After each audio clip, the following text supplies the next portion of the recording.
നമുക്ക് കോർപ്പറേഷൻ ഇതൊക്കെ അറിയാം, വിശ്വാസം എന്ന് പറഞ്ഞാൽ നടന്നവർ എല്ലാവരും അറിയാം. കോർപ്പറേഷന് കോടിക്കണക്കിന് രൂപയുടെ അസറ്റ് കോർപ്പറേഷൻ, 100 കണക്കിന് കോടി രൂപയുടെ അസറ്റ് കോർപ്പറേഷൻ. അതിൽ നിന്ന് ലക്ഷക്കണക്കിന് രൂപ മാസം നമുക്ക് വരുമാനം വരേണ്ടതുണ്ട്. ഈ കോർപ്പറേഷന് ഫണ്ടിന് വേണ്ടി അത്യാവശ്യ കാര്യങ്ങളൊന്നും ആരെയും ആശ്രയിക്കേണ്ട കാര്യമില്ല. അത്രത്തോളം അസറ്റ് ഉണ്ട് കോർപ്പറേഷൻ. 2 കല്യാണ മണ്ഡപങ്ങൾ ഞങ്ങൾ ഈ ഭരണസമിതി മോചിപ്പിച്ചിട്ടുണ്ട്, കരാള ഹസ്തങ്ങളിൽ നിന്ന് മോചിപ്പിച്ചു. ഒന്ന് നാളത്തെ നിങ്ങളുടെ നമ്മുടെ കൗൺസിൽ റിപ്പോർട്ട് സെക്രട്ടറിയോട് നിങ്ങൾക്ക് കേൾക്കുന്നുണ്ട്. കഴിഞ്ഞ ഒരു കല്യാണ മണ്ഡപത്തെ കുറിച്ച് വന്ന ഒരു ആരോപണം, അത് പഠിച്ച റിപ്പോർട്ട് സെക്രട്ടറി കഴിഞ്ഞിട്ടുണ്ട്. ഫയൽ ടേബിൾ വെക്കും.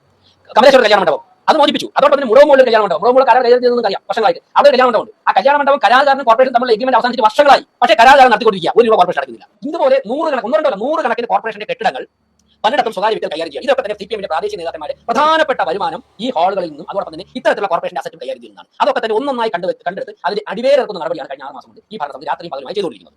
8ന്റെ പണി പാലും വെള്ളത്തിൽ കിട്ടിയ ഒരു അവസ്ഥയായി പോയല്ലോ ഇപ്പൊ ഇടതുപക്ഷത്തിന്റെയും വലതുപക്ഷത്തിന്റെയും കാര്യം. Thiruvananthapuram corporation V V Rajesh ഈ പറഞ്ഞ കാര്യങ്ങളൊക്കെ വെച്ച് നോക്കുമ്പോഴത്തേക്കും ശരിക്കും പറഞ്ഞാൽ ഇങ്ങേര് ഈ 5 കൊല്ലം കൊണ്ട് അവിടെ മുഴുക്ക ഉഴുതു മറിച്ചിട്ട് തന്നെയായിരിക്കും അങ്ങേര് ആ ഒരു ഭരണ കാലാവധി പൂർത്തിയാക്കുന്നതെന്ന് പറയുന്നത്. കാരണം അത്രത്തോളം അങ്ങേരെ നല്ല രീതിക്ക് ചൊറിഞ്ഞിട്ടുണ്ട്. അത് കമ്മിയായാലും കൊങ്ങിയായാലും എന്ന കാര്യത്തിൽ യാതൊരു സംശയമില്ല.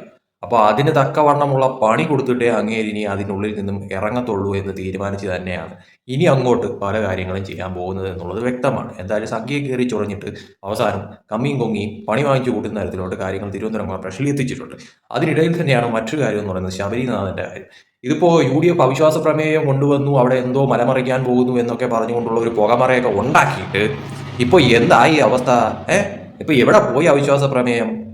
ഈ പറയുന്ന BJP ഇപ്പോൾ താഴെ ഇറക്കി അങ്ങ് മലർത്തി അടിച്ചു കളയാമെന്നൊക്കെ പറഞ്ഞുകൊണ്ടിരുന്നിട്ട് ഇപ്പൊ എന്താ ഈ കൂട്ടുകെട്ടൊന്നും ഇല്ലേ? ഇന്ത്യ സഖ്യം ഈ പറയുന്ന രീതിയിൽ ഇടതുപക്ഷം വലതുപക്ഷം ഒന്നിച്ചു ചേർന്നുകൊണ്ട് ഭരണത്തിൽ വരാൻ പോകുന്നു. മേയർ ഇടതുപക്ഷത്തിൽ നിന്നും ഡെപ്യൂട്ടി മേയർ UDFിൽ നിന്നും അല്ലെങ്കിൽ തിരിച്ചും മറിച്ചും എന്നൊക്കെയുള്ള കണക്കുകൂട്ടലൊക്കെ തന്നെ ആയിരുന്നല്ലോ. ഇപ്പൊ എന്ത് പറ്റി? ഒന്നും നടക്കത്തില്ലാന്ന് ആയപ്പോഴത്തേക്കും ഇപ്പൊ ദാ വന്നിരിക്കുന്നു അവിശ്വാസത്തിനില്ല. തിരുവനന്തപുരം കോർപ്പറേഷൻ അവിശ്വാസ നീക്കത്തിൽ നിന്ന് UDF പിന്മാറി. പരമ കഷ്ടം, പറയാതിരിക്കാൻ പറ്റുന്നില്ല. വലിയ തോതിൽ എന്തൊക്കെയോ ഇപ്പോൾ മലമറിക്കാമെന്ന് വിചാരിച്ചിരുന്നിട്ട് അവസാനം ഒരു ചുക്കും ചുണ്ണാമ്പും നടക്കാത്ത ഒരു അവസ്ഥയിലോട്ട് കാര്യങ്ങൾ എത്തിച്ചപ്പോഴത്തേക്കും സമാധാനമായല്ലോ. ഇതിന്റെ ഒന്നും ഒരാവശ്യവും വരത്തില്ലായിരുന്നു. ഈ പറയുന്ന രീതിയിൽ നിങ്ങൾക്ക് ഇത്രയ്ക്കും ചിന്തിക്കാൻ ബോധമില്ലേ എന്ന് മാത്രമേ ചോദിക്കാനുള്ളൂ. കാരണം ഇതൊക്കെ ഏതൊരു ആൾക്കും ചിന്തിച്ചു കഴിഞ്ഞാൽ മനസ്സിലാവുന്ന കാര്യമാണ്. നിങ്ങൾ ഇനി എന്തവിടെ കൊണ്ടുവന്നാലും ഒരു ചുക്കും സംഭവിക്കാൻ പോകുന്നില്ല എന്നുള്ളത്. പ്രത്യേകിച്ച് ഈ പറയുന്ന മേയർക്ക് അത് വളരെ കൃത്യമായിട്ട് അറിയാൻ സാധിക്കുന്ന ഒരു കാര്യം തന്നെയായിരുന്നു. അതുകൊണ്ട് തന്നെയാണ് അങ്ങനെ അത്രയ്ക്ക് ധൈര്യത്തോടു കൂടി അവിടെ ഒരു ചുക്കും സംഭവിക്കാൻ പോകുന്നില്ല എന്ന ഉറച്ച മനസ്സോടുകൂടി തന്നെ മുന്നോട്ട് പോയി. എന്നിട്ട് പോലും UDFിനും LDFിനും ഇത്രയ്ക്കും ബോധമില്ലാതായിപ്പോയല്ലോ എന്നാണ് ചിന്തിക്കുന്നതെന്ന് പറയുന്നത്. കാരണം എന്ന് പറയുന്നത് സത്യം പറഞ്ഞാൽ ഈ 45 കൊല്ലം അവിടെ ഭരിച്ചിട്ട് ഇടതുപക്ഷം എന്തൊക്കെയാണ് ഇപ്പോൾ ഭരണം പോയപ്പോഴത്തേക്ക് അവിടെ കാട്ടിക്കൂട്ടുന്നത് എന്നതിന്റെ ഏറ്റവും വലിയൊരു നേർക്കാഴ്ചയാണ് ഇപ്പോൾ കണ്ടുകൊണ്ടിരിക്കുന്ന ഈ തരം വിറളി പിടിച്ചുള്ള കാര്യങ്ങളൊക്കെ തന്നെ. ഇതൊക്കെ തന്നെയും ശരിക്കും പറഞ്ഞാൽ ജനങ്ങൾ കൃത്യമായിട്ട് ഇപ്പോഴാണ് മനസ്സിലാക്കിയത് എന്താണ് BJP ഭരണം അവിടെ വന്നു കഴിഞ്ഞാൽ സംഭവിക്കുന്ന മാറ്റങ്ങൾ. ഈ മാറാത്തത് മാറും എന്നൊക്കെ പറഞ്ഞ സംഭവം ഇപ്പോൾ അത് കൃത്യമായിട്ട് ജനങ്ങൾക്ക് മനസ്സിലായിരിക്കുന്നു. അതായത് എന്തൊക്കെയാണോ അവിടെ ചെയ്തു കൂട്ടിയ കാര്യങ്ങളൊക്കെ തന്നെയും അതെല്ലാം പൊളിച്ചടുക്കി അവസാനം ക്ലീൻ ചെയ്തിട്ടേ ഇങ്ങനെ ഇറങ്ങത്തുള്ളൂ എന്നത് ഇതിൽ നിന്നും വ്യക്തമായിരിക്കുന്ന ഒരു കാര്യം തന്നെയാണ്. എന്തായാലും ഞാൻ പ്രതീക്ഷിക്കുന്ന ഒരു കാര്യം, അവിടെ ഈ പറയുന്ന രീതിയിൽ ശബരിനാഥൻ UDF ഇത്തവണ ഒരു പ്രതിപക്ഷ നല്ല രീതിയിലായി മാറുമെന്നാണ്. കാരണം കഴിഞ്ഞ തവണയൊന്നും അവർക്ക് വേണ്ടത്ര സീറ്റുകളില്ലായിരുന്നു. ഇത്തവണ 20 സീറ്റെങ്കിലും അവർക്കുണ്ട്, ശബരിനാഥനും ഉണ്ട്. ഞാൻ വിചാരിച്ചിരുന്നത് ശബരിനാഥന് ഇത്തവണ ഒരു നല്ലൊരു പ്രതിപക്ഷമായി മാറുന്ന തരത്തിൽ LDFിന്റെ നല്ലൊരു പ്രതിപക്ഷമായി മാറുന്ന തരത്തിലുള്ള കാര്യങ്ങൾ മാറുന്നു. എവിടെന്ന് LDFിന്റെന്നും പരമ കഷ്ടമായിട്ടാണ് ശബരിനാഥനും UDFും ഇപ്പൊ പൊക്കോണ്ടിരിക്കുന്നത് എന്നതിന്റെ ഏറ്റവും വലിയ നേർക്കാഴ്ചയാണ്. അവിടെ അവിശ്വാസ പ്രമേയം കൊണ്ടുവന്നുകൊണ്ട് എന്തോ മലമറിക്കാമെന്ന് വിചാരിച്ചിരുന്നിട്ട് അവസാനം അവിശ്വാസവും ഇല്ല, ഒരു ചുക്കും ഇല്ലാത്ത രീതിയിലോട്ട് ഇപ്പൊ പിന്മാറുന്ന തരത്തിലോട്ട് കാര്യങ്ങൾ മാറിയിരിക്കുന്നു. ഇത് ശരിക്കും പറഞ്ഞാൽ ഇത് തിരുവനന്തപുരം കോർപ്പറേഷനിലെ മേയർ വി രാജേഷിന്റെ വിജയമാണെന്ന കാര്യത്തിൽ ഒരു സംശയമില്ല. അതോടൊപ്പം തന്നെ ഇടതിന്റെയും വലതിന്റെയും പൊയ്മുഖം എന്താണ് എന്നുള്ളത് നാട്ടുകാർക്ക് അവർ തന്നെ തുറന്നു കാണിച്ചു കൊടുക്കുന്ന തരത്തിലോട്ട് കാര്യങ്ങൾ മാറി എന്നുള്ളതാണ് വാസ്തവം എന്ന് പറയുന്നത്. സത്യം പറഞ്ഞു കഴിഞ്ഞാൽ ഇത് എല്ലാ അർത്ഥത്തിലും അവർ പരാജയം സമ്മതിച്ചു. BJPക്ക് മുന്നിൽ ആ ഒരു തരത്തിൽ അവർ പരാജയം സമ്മതിച്ചു എന്നതിന്റെ ഏറ്റവും വലിയ നേർക്കാഴ്ചയാണ് ഈ ഒരു വിഷയത്തിൽ കണ്ടതെന്ന് പറയാം. ആദ്യം ഇടതുപക്ഷം പിന്മാറി, ഇടതുപക്ഷം ഈ പറയുന്ന രീതിയിൽ സപ്പോർട്ട് ചെയ്യത്തില്ല, അവിശ്വാസ പ്രമേയത്തെ സപ്പോർട്ട് ചെയ്യത്തില്ല എന്നുള്ള തരത്തിൽ കാര്യങ്ങൾ മാറി. അതിന്റെ കാരണം എന്താണ് എന്നുള്ളത് ചിന്തിക്കാൻ ബോധമുള്ളവർക്ക് മനസ്സിലാവും. കാരണം ഇതൊന്നും നടക്കാൻ പോകുന്നില്ല. എന്നിട്ട് അവസാനം ഇങ്ങനെ ഒരു പുകമറ ഉണ്ടാക്കാൻ വേണ്ടിയിട്ട് വന്ന ശബരിനാഥനും ടീമും ഇപ്പോൾ അവിശ്വാസ പ്രമേയം ഇല്ല എന്ന് പറഞ്ഞുകൊണ്ട് മാറിയിരിക്കുന്നു. കാരണം ഇടതുപക്ഷത്തിന്റെ സപ്പോർട്ടില്ല. പിന്നെ ഇവരെ ഒറ്റയ്ക്ക് നിന്നിട്ട് ഒരു ചുക്കോടെ സംഭവിക്കാൻ പോകുന്നില്ല എന്നുള്ളത് വ്യക്തം.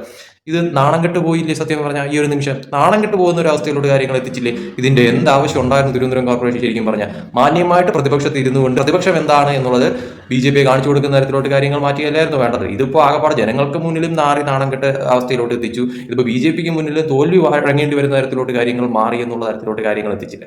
നല്ല രീതിയിലുള്ള പണി, 8ന്റെ അല്ല 16ന്റെ പണിയാണ് ഇപ്പോൾ ഇടതുപക്ഷത്തിനും വലതുപക്ഷത്തിനും കിട്ടിയിരിക്കുന്നത് എന്ന കാര്യത്തിൽ യാതൊരു സംശയമില്ല. അതോടൊപ്പം തന്നെ BJPയെ കൊടുക്കാൻ പറ്റുന്ന മാർഗങ്ങളെല്ലാം തന്നെയും ഇപ്പോൾ BJPക്ക് നല്ല രീതിക്ക് പാലമുണ്ടാക്കി കൊടുക്കുന്ന തരത്തിലോട്ട് ഇപ്പോൾ UDF LDF കാര്യങ്ങൾ എത്തിച്ചിട്ടുണ്ട്. അതായത് നേരത്തെ PV രാജേഷിനുള്ള ഇമേജ് എന്തായിരുന്നു അത് കുറച്ചുകൂടി ഇരട്ടിപ്പിച്ചു കൊടുത്തിരിക്കുകയാണ് ഇപ്പോൾ വലതനും ഇടതനും കൂടെ ചേർന്നുകൊണ്ട്. ഇങ്ങനെയാണ് പോക്കെങ്കിൽ തിരുവനന്തപുരം കോർപ്പറേഷനിൽ ഇനി ഒരിക്കലും ഈ പറയുന്ന രീതിയിൽ കോർപ്പറേഷൻ ഭരണം മാറുമെന്നോ അത് BJPയുടെ കയ്യിൽ നിന്ന് നഷ്ടപ്പെടുമെന്നോ ഈ പറയുന്ന ഒരു രീതിയിൽ ഇടതുപക്ഷത്തിന്റെ കയ്യിൽ ഒരിക്കലും ഇനി എത്താൻ പോകുന്നില്ല എന്നുള്ളത് വാസ്തവമാണ്. UDFന്റെ കയ്യിലും ഇനി എത്താൻ പോകുന്നില്ല എന്നുള്ളത് എല്ലാ അർത്ഥത്തിലും അടിവരയിട്ട് പറയാൻ പറ്റുന്ന ഒരു കാര്യമാണ് ഇപ്പോൾ തിരുവനന്തപുരം കോർപ്പറേഷനിൽ നടന്നിരിക്കുന്നത്. കാരണം ഭരണം നല്ല രീതിയിൽ പോകുന്നുണ്ട്, തീരുമാനങ്ങൾ നല്ല രീതിയിൽ എടുക്കുന്നുണ്ട്, അതിന് തക്കവണ്ണമുള്ള നീക്കങ്ങൾ നടത്തുന്നുണ്ട്. ഈ 5 മാസം കൊണ്ട് ചെയ്യാൻ പറ്റുന്നതിന്റെ മാക്സിമം അങ്ങേര് ചെയ്തിട്ടുണ്ട് എന്നുള്ളത് വ്യക്തമാണ്. അത് മാത്രമല്ല അവിടെ ചെയ്യുന്നതിനെക്കാട്ടിലും കുറേയധികം അഴിച്ചുപണികളാണ് വേണ്ടത് എന്നുള്ളത് PV രാജേഷിന്റെ പറച്ചിലിൽ തന്നെ വ്യക്തമായിട്ടുള്ള കാര്യം തന്നെയാണ്. കാരണം കഴിഞ്ഞ 40-45 കൊല്ലം കൊണ്ടുള്ള കുറെ പരിപാടികൾ അവിടെ ഒളിച്ചടുക്കാനും അതോടൊപ്പം തന്നെ മാറ്റിമറിക്കാനും ഒക്കെ തന്നെ ഉണ്ട്. അപ്പൊ അതിന് തക്കവണ്ണമുള്ള സമയമെടുക്കുമെന്ന കാര്യത്തിൽ അത് സംശയമില്ല. കാരണം ജനങ്ങൾ പോലും ഞെട്ടുന്ന പല കാര്യങ്ങളും ഒക്കെ തന്നെയാണ് മേയർ പുതിയൊരു ഭരണസമിതി വന്നതിന് പിന്നാലെ പുറത്തു വന്ന കാര്യങ്ങളെന്ന് പറയുന്നത്. അപ്പൊ പിന്നെ അതെല്ലാം തന്നെ ഒന്ന് ക്ലിയർ ആക്കാനും ഒന്ന് നേരെയാക്കാനും ഒക്കെ തന്നെ സമയമെടുക്കുമെന്ന കാര്യത്തിൽ യാതൊരു സംശയമില്ല. സമയം എടുക്കും തോറും ഇടതുപക്ഷത്തിന് നെഞ്ചിടിപ്പ് കൂടുമെന്ന കാര്യത്തിൽ സംശയമില്ല. അതോടൊപ്പം തന്നെ വലതുപക്ഷത്തിന്. എന്തായാലും ഒരു കാര്യം വ്യക്തമാണ്, എല്ലാ രീതിയിലും സ്വയം കുഴിതുകൊണ്ടി അതിനുള്ളിലേക്ക് ചാടുന്ന ഒരു അവസ്ഥയായി പോയി ഇടതുപക്ഷവും വലതുപക്ഷവും കാണിച്ചു കൂട്ടിയത് എന്ന കാര്യത്തിൽ ഒരു സംശയമില്ല. എന്തായാലും 5 കൊല്ലം BJPയെ സംബന്ധിച്ചിടത്തോളം തിരുവനന്തപുരം കോർപ്പറേഷൻ ഭരിക്കും എന്നത് 100% ഈ ഒരു കാര്യത്തിലൂടെ വ്യക്തമായി കഴിഞ്ഞിരിക്കുന്നു. എൻ്റെ ഒരു അഭിപ്രായം, ഇനിയെങ്കിലും UDFും LDFും മനസ്സിലാക്കുക, നിങ്ങൾ പ്രതിപക്ഷത്താണ്, ജനങ്ങളുടെ വിധി നിങ്ങൾ പ്രതിപക്ഷത്തിരിക്കുക എന്നുള്ളതാണ്. അതുകൊണ്ട് അത് മാന്യമായിട്ട് വളരെ കൃത്യമായിട്ട് നിങ്ങൾ പാലിക്കുക. അല്ലാതെ ഇപ്പോൾ ഭരണം പിടിച്ച് താഴെ ഇറക്കിയിട്ട് അതിൻ്റെ ഉള്ളിൽ കയറി ഇരിക്കാമെന്നുള്ള വ്യാമോഹം മാറ്റിവെക്കുക. അല്ലെങ്കിൽ സമ്പൂർണ്ണ പരാജയമായിരിക്കും നിങ്ങൾ 2 പാർട്ടിക്കും ഇനി ഉണ്ടാവാൻ പോകുന്നത്.